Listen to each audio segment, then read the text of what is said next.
Bonjour à tous, bienvenue. Je voudrais qu'on commence peut-être par des questions, ou plus exactement par des difficultés que certains ont rencontrées sur ce parcours qu'ils trouvent exigeant, compliqué, ou en tout cas difficile parce qu'il faut y consacrer du temps, parce qu'il y a plein de questions et qu'on n'a pas toujours le temps de toutes les faire. Je voulais revenir sur ce point-là parce que c'est important de bien avoir en tête que tout n'est pas à faire.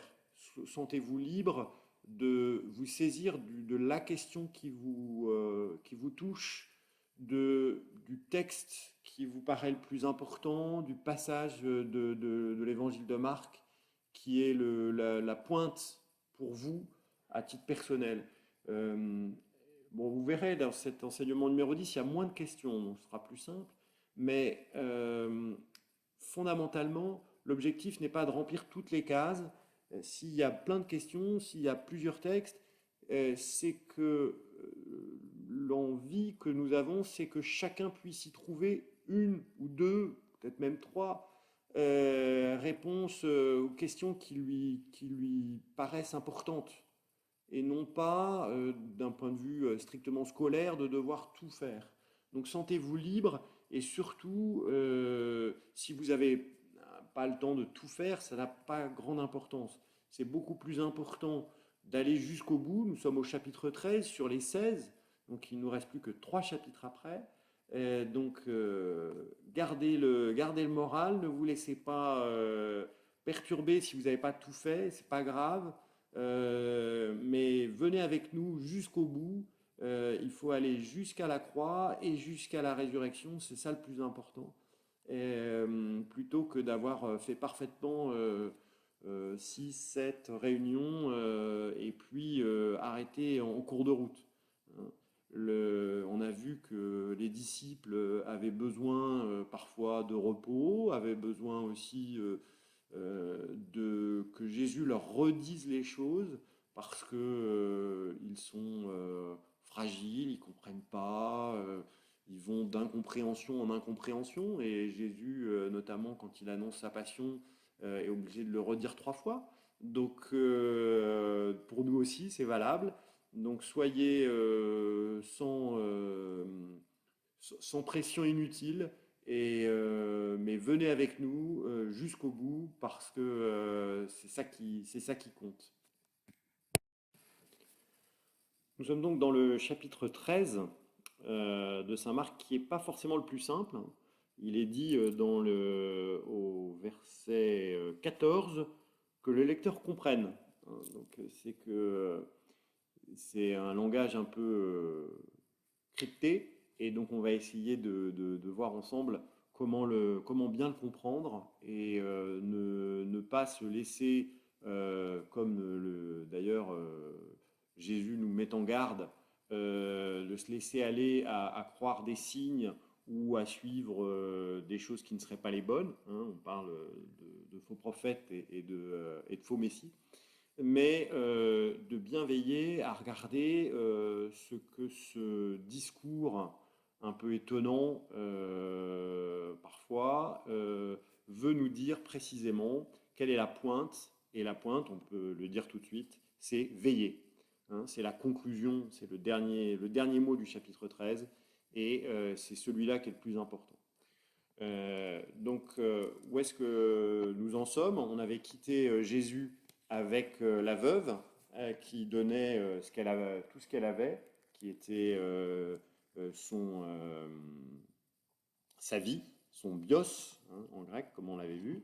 Et puis, on passe au chapitre 14, on aura une autre femme qui, elle, sera au contraire dans la démesure, puisqu'on nous dit qu'elle dépense 300 deniers pour embaumer à l'avance avec du parfum Jésus juste avant la passion.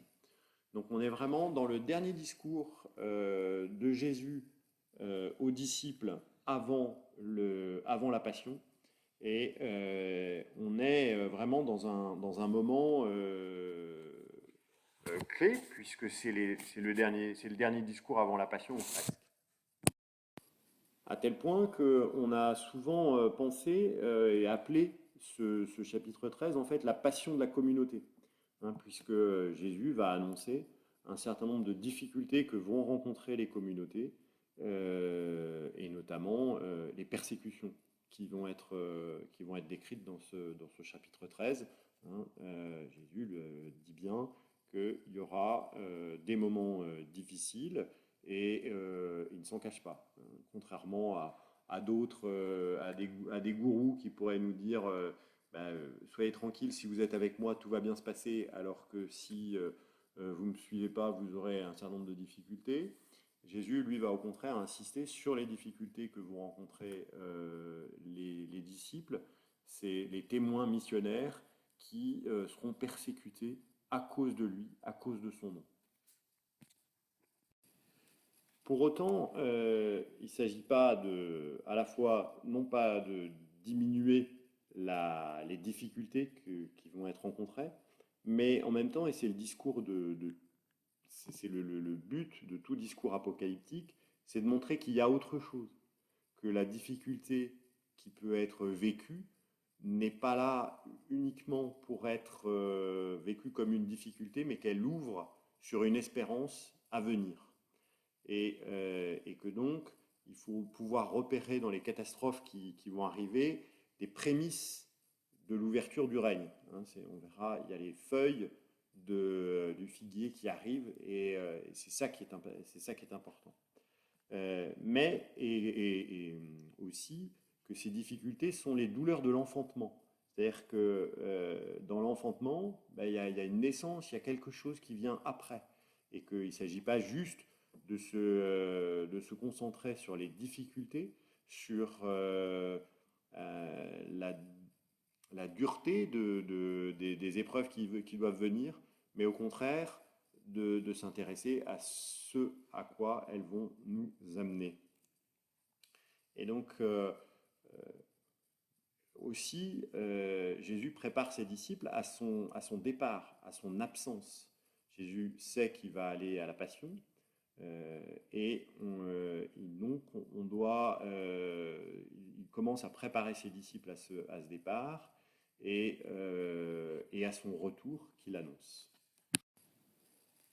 Il faut aussi se souvenir du contexte dans lequel Marc écrit ce chapitre 13. On voit dans les actes des apôtres que tout le monde attend le retour de Jésus pour très bientôt. Et donc tout le monde y croit, tout le monde met tout en commun, hein, c'est ce qu'on voit dans le chapitre 2 des Actes. Et donc on met en place, il y a la mise en place de cette communion des disciples.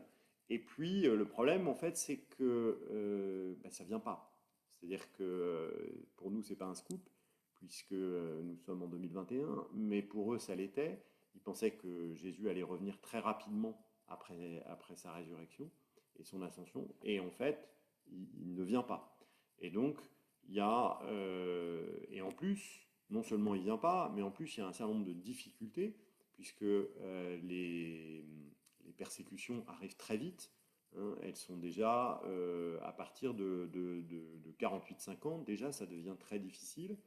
D'abord avec les autres juifs, puisque à ce moment-là, les chrétiens sont encore vus comme des juifs, et puis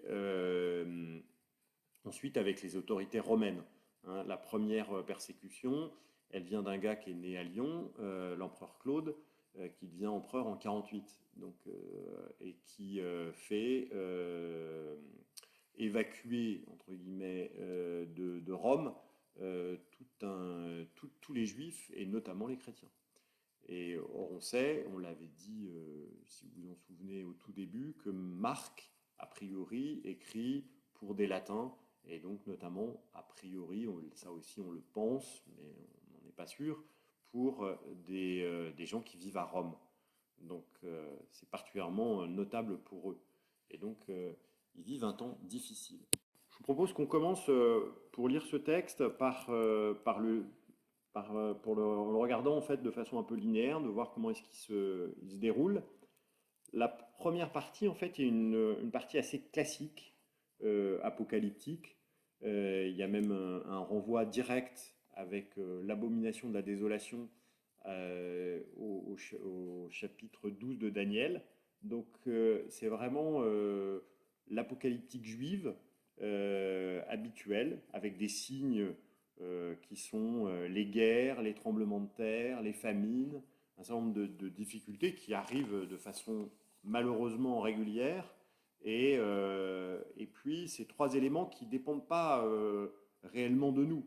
C'est-à-dire que la guerre, les catastrophes naturelles ou les famines, euh, en règle générale, elles s'imposent à nous, elles ne dépendent pas de notre comportement. Ou en tout cas pas pour nous qui ne sommes pas forcément des gouvernants, mais et en fait, on est dans les clichés, entre guillemets, apocalyptiques traditionnels.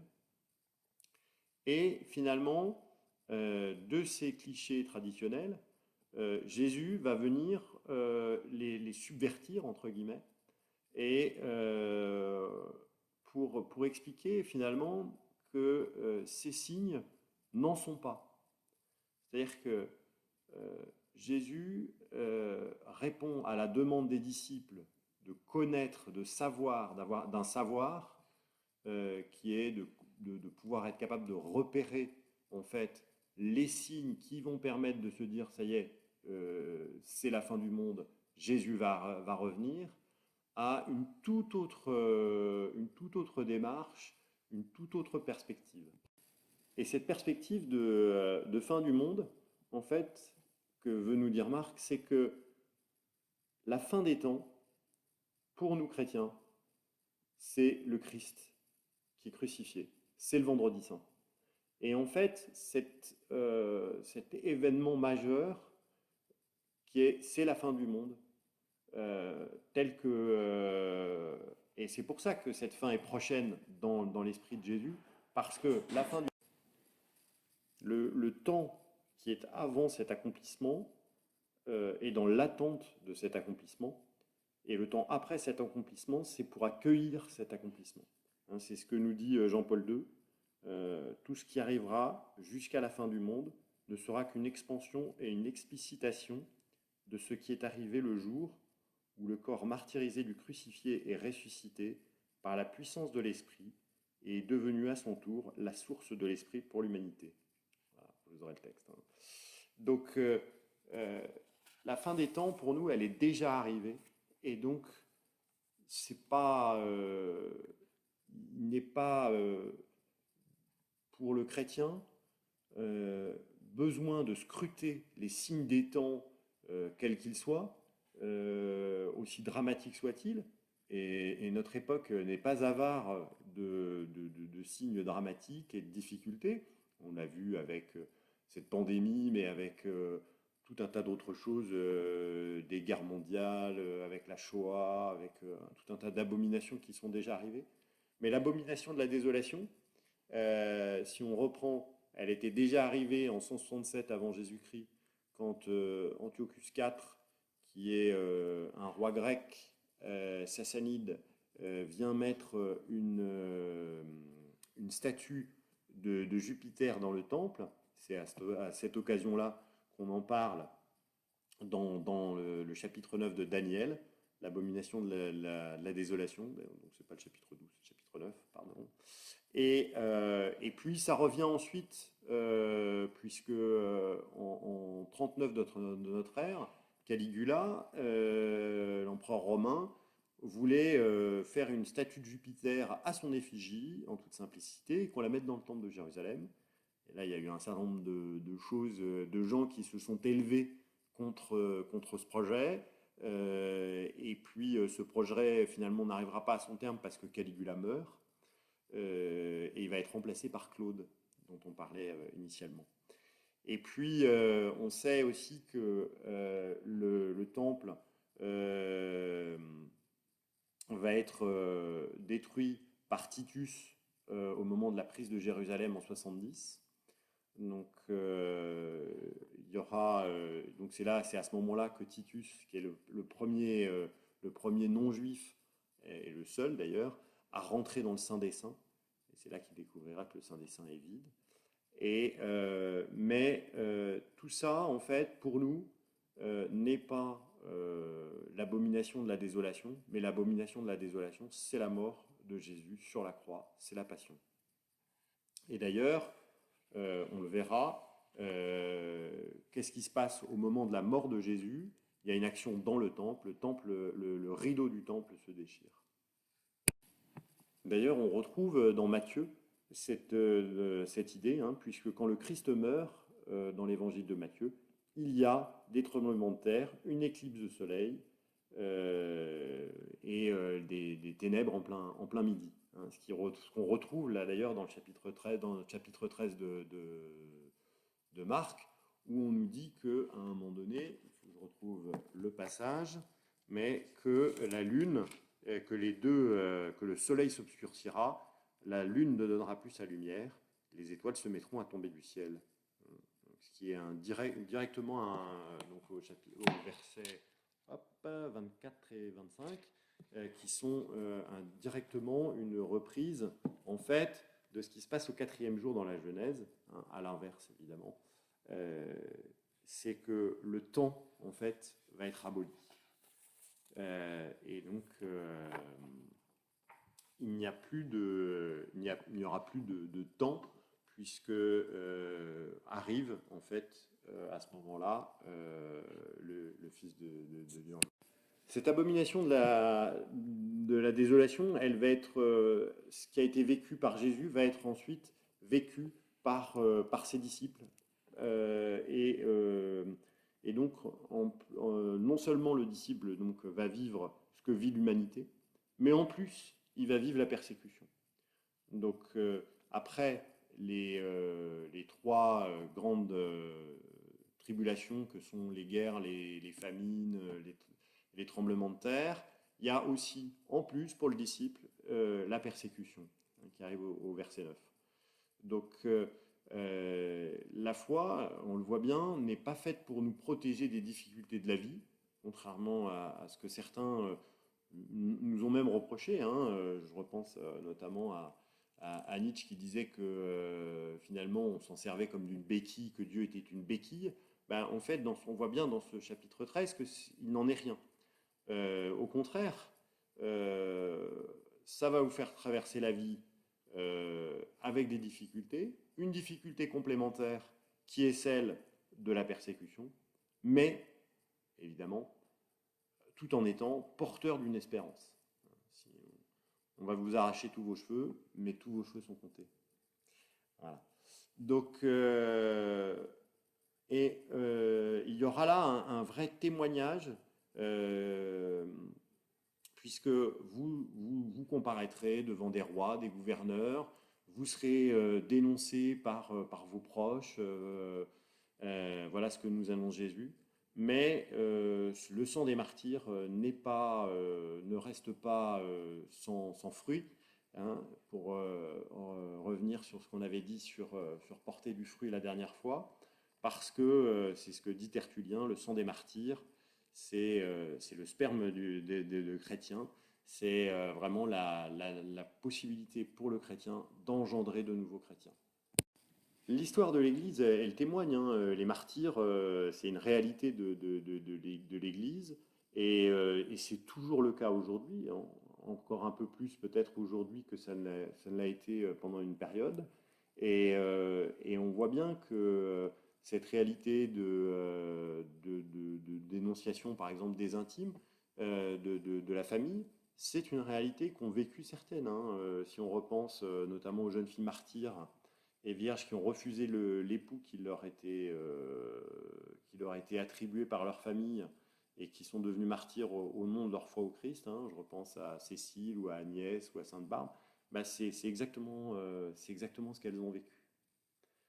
Donc la fin des temps, c'est quand le chrétien vit comme le Christ.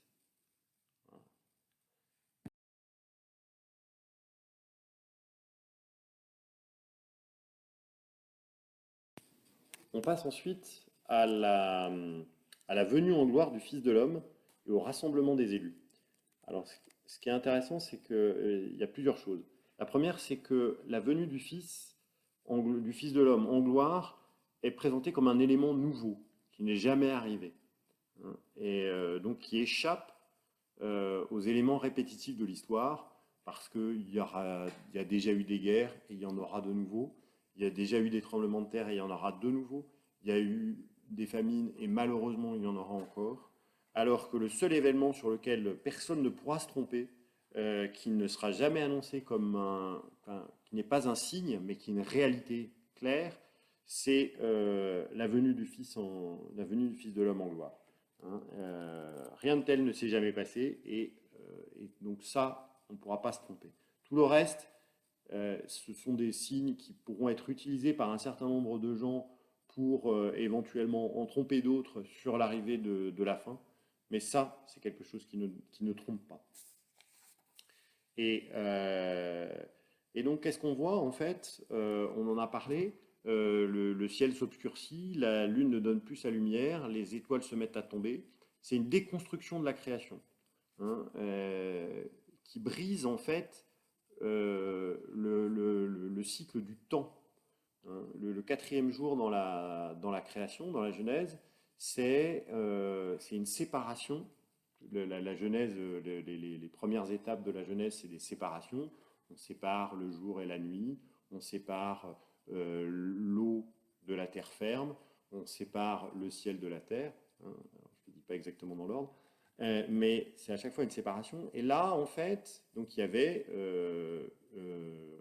deux grands luminaires, un pour la nuit, un pour le jour, et qui marquaient en fait les fêtes et les saisons, et donc le rythme des nuits et des jours. Autrement dit, en fait, le calcul de la temporalité va être supprimé à la fin du monde. Et pourquoi est-ce que c'est intéressant? C'est parce que ça nous montre en fait que l'entrée dans le royaume de Dieu ne se fera pas sans une déconstruction du monde. Et de même, nous devons nous laisser nous-mêmes déconstruire pour entrer dans le royaume de Dieu. C'est comme une crise qui est nécessaire de conversion pour pouvoir véritablement entrer dans cette... alors, pas entrer dans le royaume de Dieu, mais s'en approcher, hein, ce serait déjà une première étape, hein. Mais donc il y a vraiment un aspect de déconstruction qu'il faut entendre pour ça.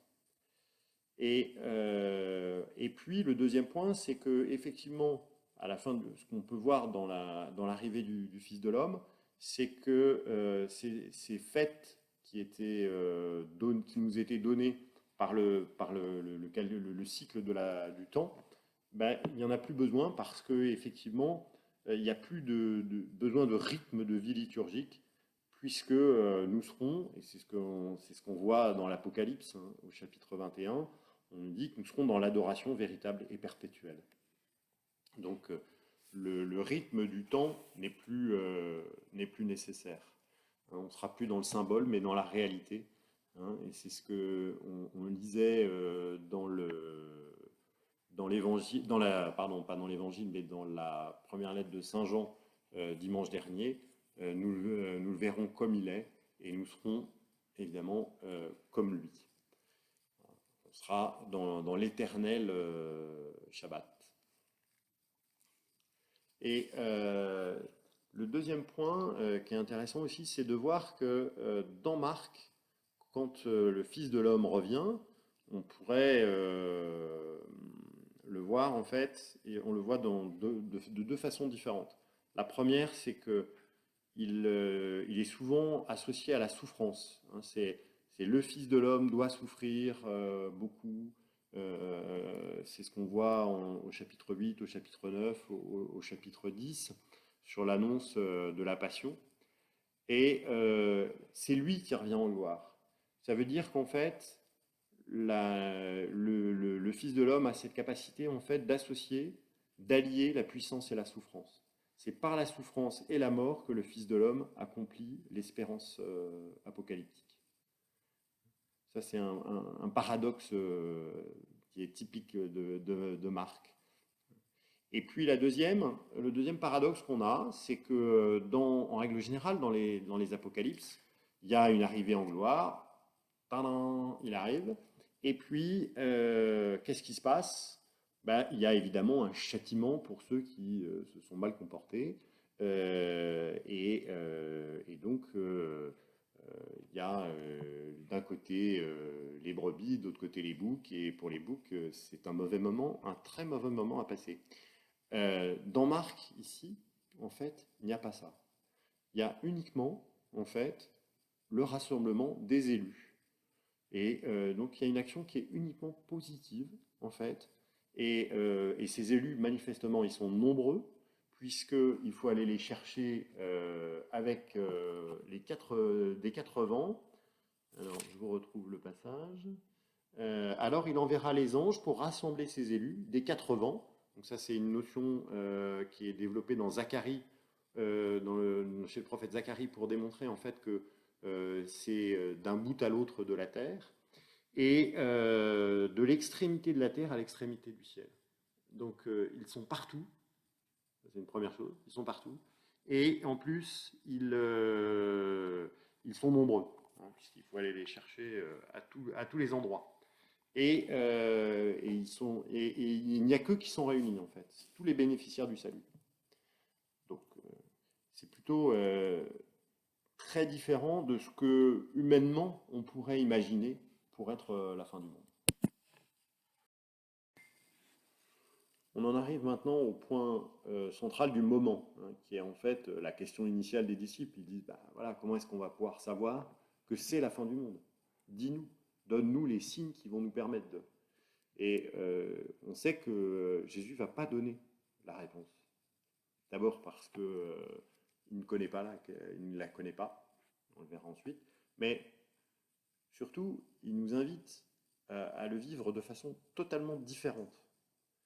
En fait, l'incertitude sur le moment, elle nous est donnée comme une renonciation à la totale maîtrise sur le temps. Et en fait, puisque nous ne connaissons pas la date et l'heure, en fait, on peut véritablement vivre de façon gratuite et on peut vivre notre vie dans la foi. Si Dieu, le Père, ne nous donne pas la date à laquelle va arriver le règne, c'est pas parce qu'il veut se garder ça pour lui ou pour nous faire des cachotteries, mais parce que sinon, si ce moment du règne était calculable, s'il était connaissable, alors il ne nous serait plus possible en fait d'accueillir dans la foi le règne qui vient. Et, euh, et je pense qu'il y a vraiment quelque chose de l'illusion à se dire que on pourrait vivre notre vie comme on l'entend, et puis le jour où on sent que ça va venir, il faut s'y préparer. Ça, c'est vraiment extrêmement humain.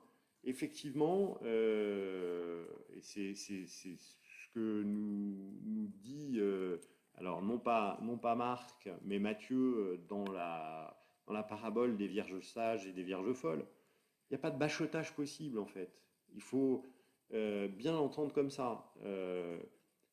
L'huile, c'est ma façon d'entretenir la flamme, c'est me tenir prêt quand il s'agira d'entrer. Pour être prêt à ce moment-là, il faut que je me prépare dès maintenant. Et, euh, et donc l'idée n'est absolument pas... évidemment, il y a des moments dans notre vie où il peut y avoir des accélérations. On sait que le temps n'est pas linéaire. Et puis, on sait qu'il y a des gens qui vont vivre des choses très particulières. Le premier qui va vivre cette chose très particulière, c'est le bon larron, où il y a une véritable accélération, hein, des choses. Mais pour le commun des mortels, on va dire, on est amené à vraiment à vivre ce temps de façon beaucoup plus à la fois dans la paix, hein, sans en avoir peur, mais comme un temps qui nous est offert pour pouvoir nous mettre en route. Donc, euh, je voulais attirer aussi votre attention au verset 35, sur les quatre temps que nous décrit le Christ là, comme veillez donc, car vous ne savez pas quand le maître de la maison va venir, le soir, à minuit, au chant du coq ou le matin. Je ne sais pas si ça vous dit, ça vous rappelle quelque chose, mais c'est les quatre temps de la passion. Le soir, à minuit, au chant du coq ou le matin, c'est exactement toutes les étapes, les quatre grands moments de la passion de Jésus. Le soir au Cénacle, au milieu de la nuit à Gethsémani, et après avec le chant du coq, bah, c'est évidemment avec Pierre, et puis le matin quand il est livré à Pilate. Et ça nous donne à la fois les quatre temps forts de la passion, et c'est aussi pour nous ce que nous sommes invités à vivre, c'est que ce que nous vivons, nous avons en cœur le sens dans le récit de la mort et de la résurrection de Jésus. C'est vraiment la clé fondamentale que nous propose Marc pour relire et vivre relire notre vie et la vivre et vivre de cela. Donc il y a vraiment un moment clé là dans cette description-là qui nous amène à la passion. On en arrive à la pointe de ce chapitre 13, qui n'est certainement pas la description des catastrophes, qui n'est pas la description du moment, puisqu'on ne le connaît pas, et même le Fils ne le connaît pas, mais sur la conclusion qui est veiller. Il n'y a qu'une seule recommandation, en fait, qui compte, c'est veiller. Et veiller ou soyez persévérants, en fait. C'est ça que chacun a sa tâche, et on va quand même regarder un petit peu de façon plus précise la tâche du portier, hein, puisque c'est à lui qu'il est particulièrement recommandé de veiller. C'est lui, les autres serviteurs sont invités à faire ce qu'ils ont à faire, mais le portier, lui, est amené à veiller. Et c'est qui ce portier, en fait? C'est celui qui fait entrer la grâce. C'est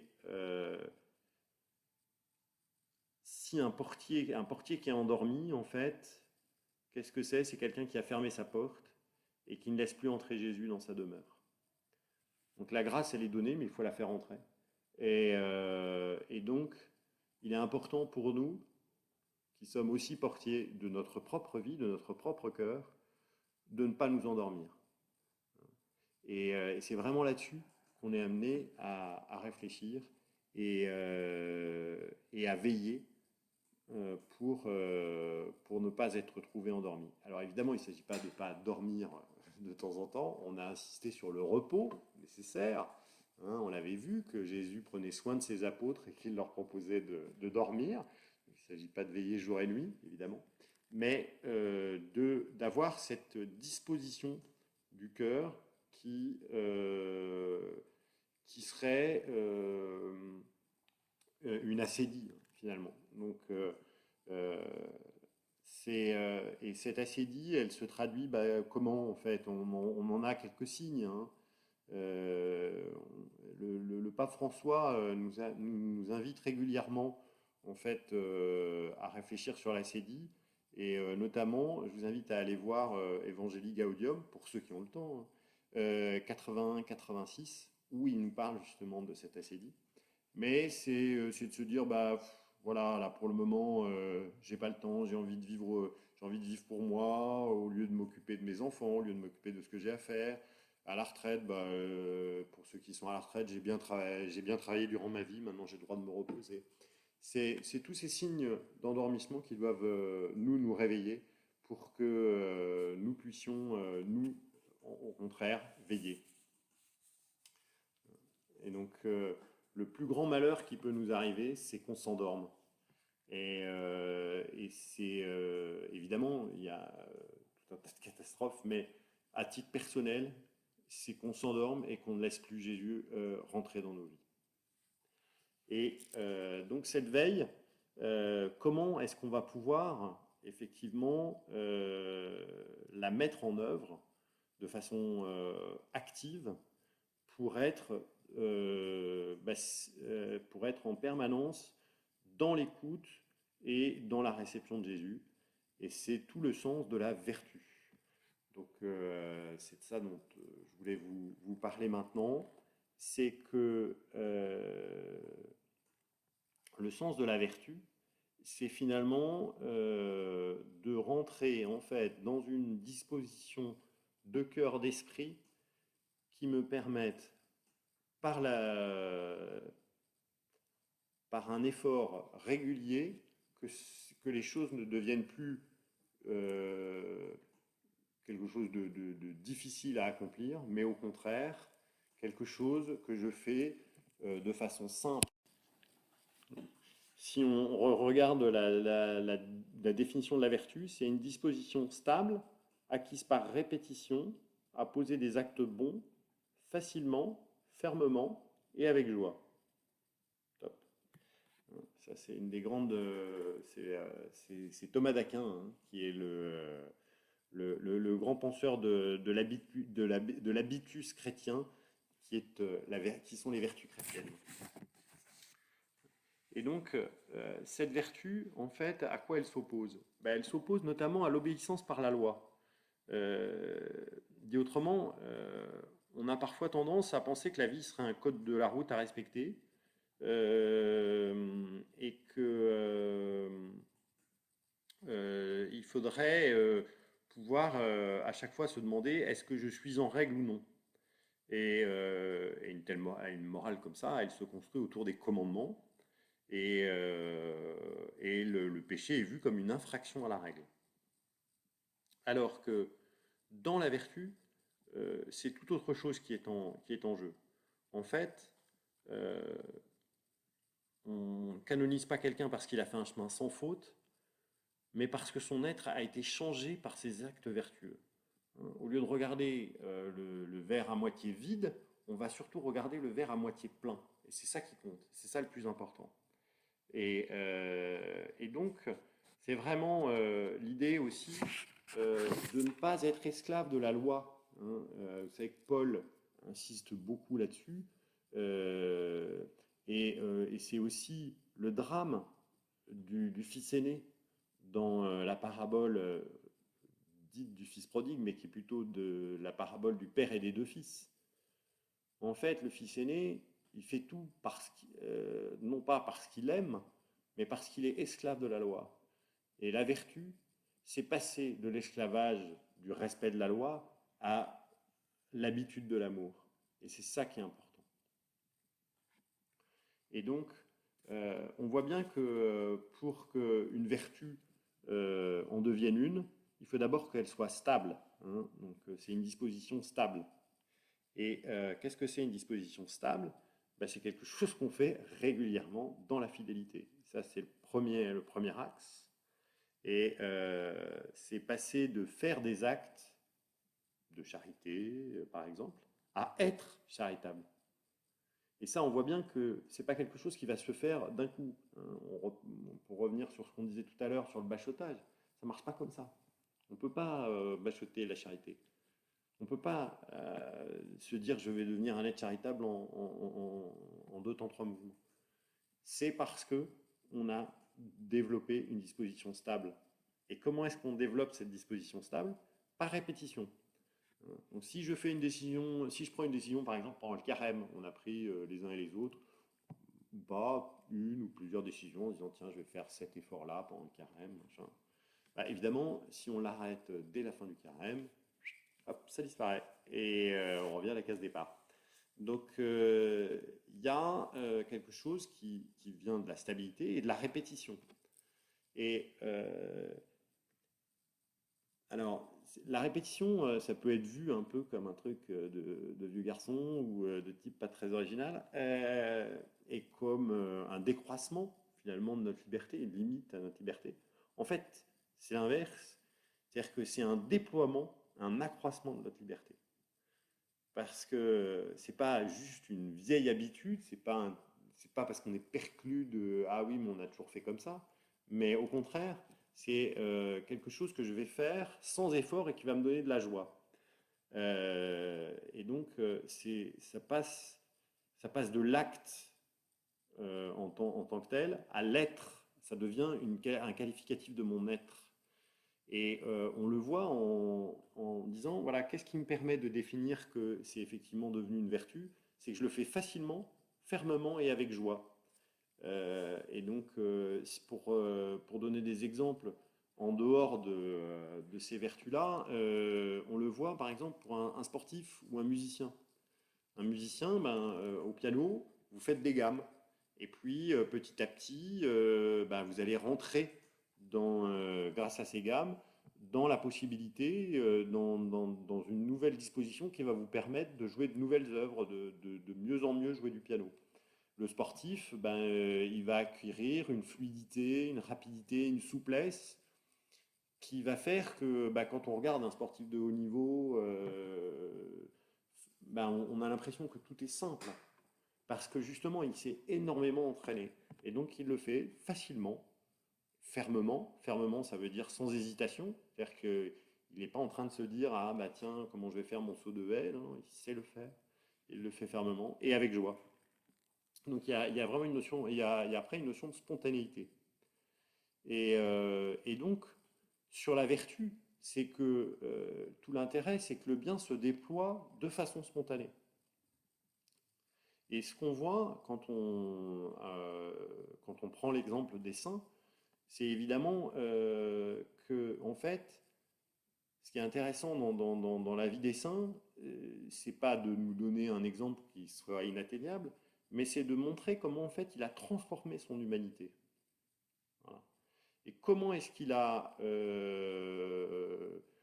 comment est-ce qu'il, grâce à la vertu, il est devenu, en s'entraînant sur les vertus, il est devenu euh, autre que ce qu'il n'était au départ.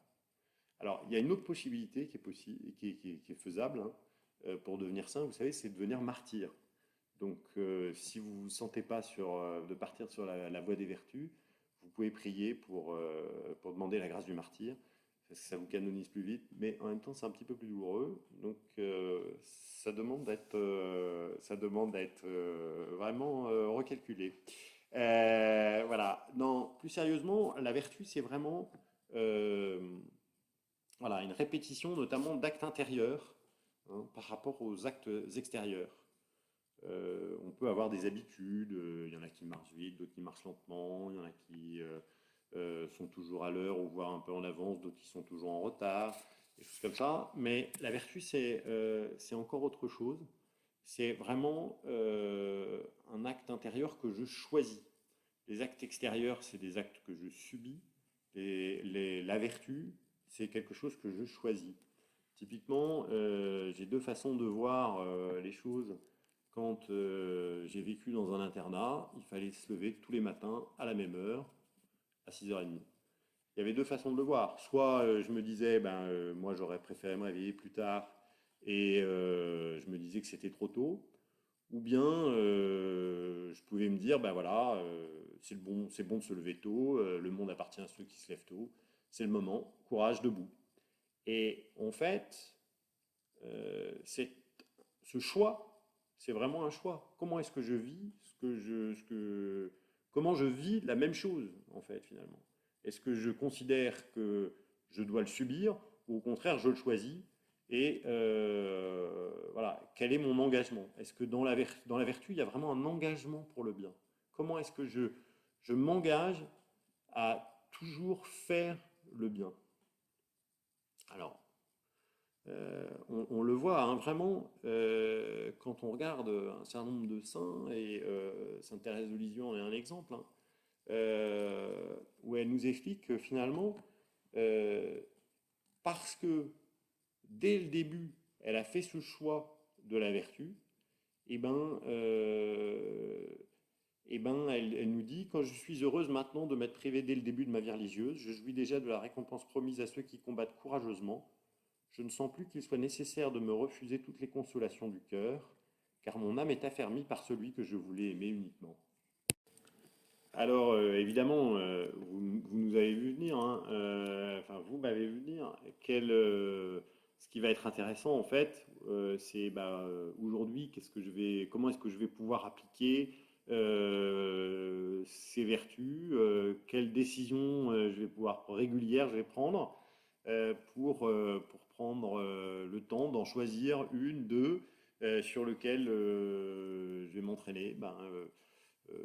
Alors, qu'est-ce que je peux vous dire? Il y a des idées, vous n'allez pas en manquer. Ce que je peux vous dire, moi, par exemple, c'est ce que je fais moi, ce que j'ai fait moi, sur le temps de prière, par exemple. C'est évident que le temps de prière quotidien, c'est typique de la vertu. Au début, j'y arrivais pas, puis j'avais jamais le temps, et puis je me disais non, le matin, je vais plutôt le faire le soir, et puis le soir, je me disais, bah, c'est pas grave, je le ferai le lendemain matin. Et voilà. Donc, prier le matin, avant de se lever, avant de poser le pied par terre, ça fait partie des vertus. Il y a plein d'autres choses, hein. Voilà, je vous invite à y réfléchir. Ça fait partie des questions, des fameuses. Et là, je vous invite à y répondre et à prendre le temps, évidemment. Et puis, voilà, à regarder ce qui peut être intéressant pour vous. Et puis, de se dire qu'il n'y a rien d'insurmontable. Et puis de pas choisir des choses qui seraient trop difficiles, mais prendre des choses, voilà, quelques résolutions, dire ça, je vais essayer de développer et de déployer une habitude, un habitus, une vertu, et je vous invite vraiment à le faire parce que c'est vraiment après avec joie qu'on le fait. Voilà. Alors, il ne peut pas véritablement y avoir de conclusion sur ça, puisque la question des disciples, c'est quand, c'est quel signe. Et justement, Jésus répond pas précisément à ces questions. Et il nous dit juste que ce ne sera pas la fin. Donc, on ne sait pas la fin, et donc on ne va pas donner de fin et de faire de conclusion. Mais juste de se rappeler, hein, que les signes sont toujours faux, qu'il est recommandé de s'en méfier.